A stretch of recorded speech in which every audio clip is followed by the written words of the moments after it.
So as a researcher who's been really interested in clinical applications to improve health and to improve balance, I was really drawn to Rewind Yoga specifically because it targeted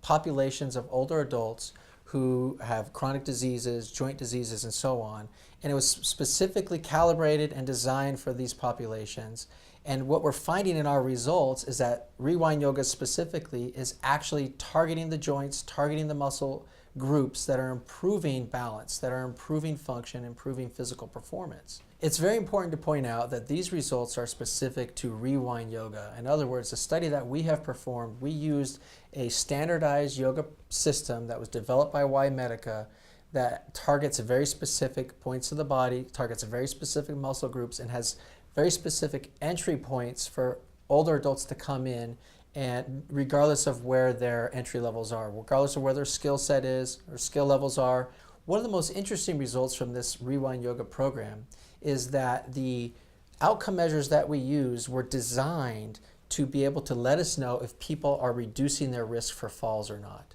And we were really pleased to see that, in fact, that they were, that the outcome measures that we use were improving enough to show us or to give us a lot of indications that people's risk for falling were actually going down. And that has a lot of really important, not only implications for the person or the practitioner, but also healthcare implications as well.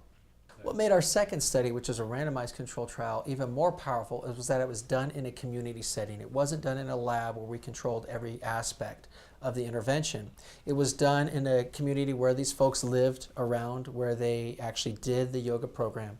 And so that really helps us to get a real-world effectiveness or a real-world idea of just how effective this program can be. And based on our results, our very promising results, in my opinion, the next steps would be to disseminate this program on a wider, larger basis, and hopefully, especially because a lot of our participants were on a fixed income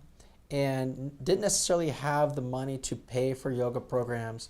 Hopefully, with this type of evidence, programs like Medicare and other insurance companies will pick this up and see it the same way that they might see a pill or a procedure, see it as medicine, see it as therapy,